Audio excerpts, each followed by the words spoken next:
welcome to Desai. I'm coming to you from the 45th annual meeting of the World Economic Forum in Davos. Well, here's what we have lined up for you on the show this week. RBI makes a U-turn on call and put options in shareholder agreements. And SEBI hopes to put the squeeze on willful defaulters. Just when you think the call and put option controversy has been put to rest, it comes back alive again. After years of opposing call and put options in shareholder agreements, the RBI finally liberalized its approach. Now it seems to have had a change in heart, saying foreign investors should be allowed to have some downside protection. Paiswani Upadhyay gets you that story. The Reserve Bank of India's dislike for call and put options in shareholder agreements has been a much discussed and debated issue. For the uninitiated, the regulator disallowed call and put options that guaranteed a fixed price exit, as that amounted to debt disguised as equity. In 2013, the RBI budged a little. It legalized call and put options but prescribed a ROE-based exit price. A year later, the RBI budged further when it made way for free pricing, saying non-residents can issue and transfer shares of unlisted company at a fair value. In the first place, such put and call options were held null and void by the regulator, specifically the Reserve Bank, which led to not only those particular clauses being held as null and void, but also the Reserve Bank started taking a view that any agreement that had such clauses, the whole agreement could be held null and void, which led to quite a bit of fear in the market.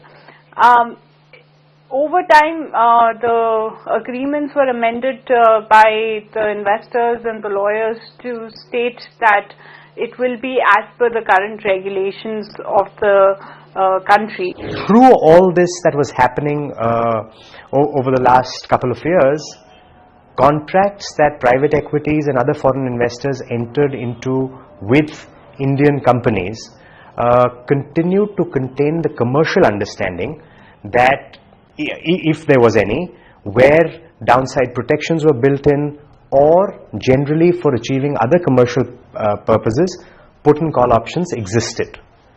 What that did was that when those put and call options matured and the foreign investors sought to enforce the put and call option, because the law was unclear or because the law had certain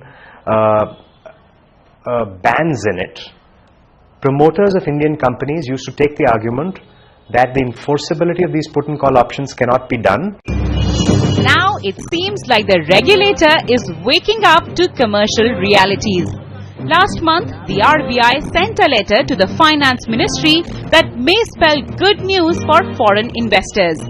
The letter was in the context of Tata and Japan's Docomo's joint venture, where RBI has suggested that Docomo be allowed to exit at a predetermined price. The 2009 agreement between Tata and Docomo provides for an exit for Docomo if certain key performance indicators are not met by 31st March 2014. The exit price was decided to be at least half the sale price, and that turns out to be 58 rupees per share.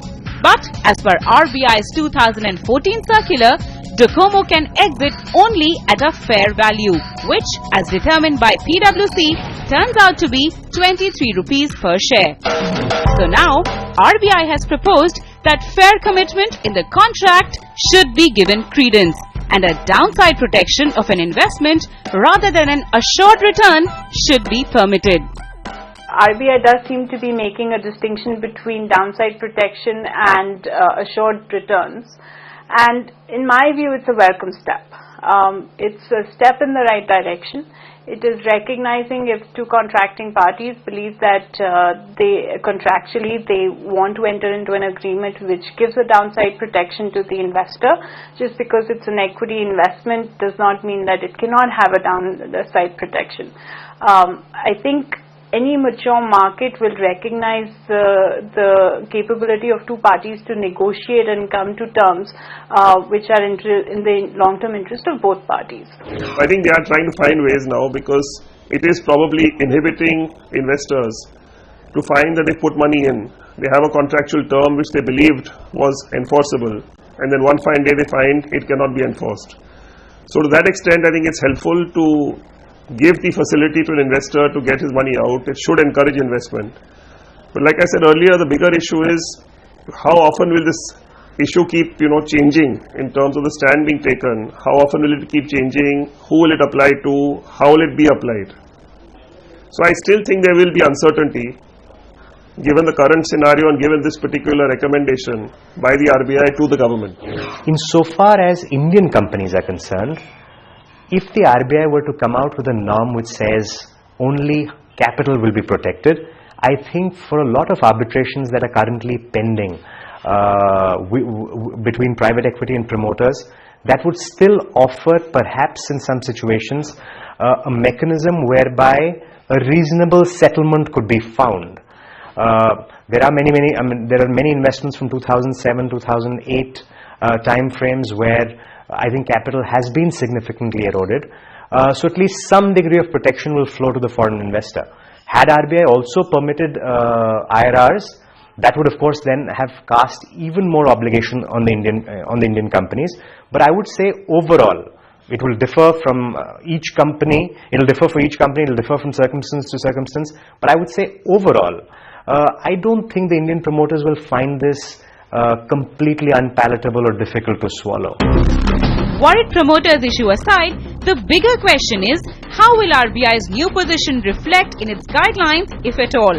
If the regulator goes on to allow downside protection, what will happen in cases where funds are invested at different price levels?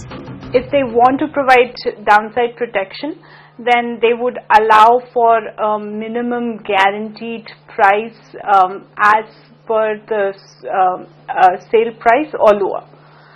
That's the only way to assure, because I can't think of them coming up with an arbitrary, like in the case of Tata Docomo, the agreement itself said 50% of the sale price. But I can't see the government coming up with a percentage to the sale price. I would say if they are allowing a downside protection, then they should allow full downside protection. And that'll be the easiest way to deal with and ensure that there is no confusion, further confusion in the market with respect to such clauses. The other confusion that the government needs to be mindful of is that this treatment should not be given to investors of only a particular country. What leads me to say that? Well, the RBI in its letter to the government has made a case for Tata's proposal, saying that it should also be accepted on grounds of India's recent strategic relationship with Japan in relation to FDI flows.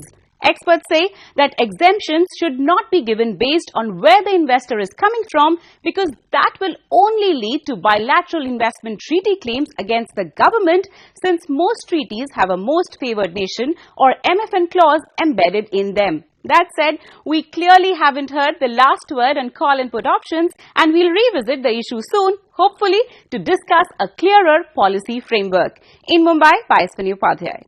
Well, let's call and put options for you, always controversial. With that, we're going to take a quick break on the farm. But coming up next, SEBI hopes to put the squeeze on willful defaulters.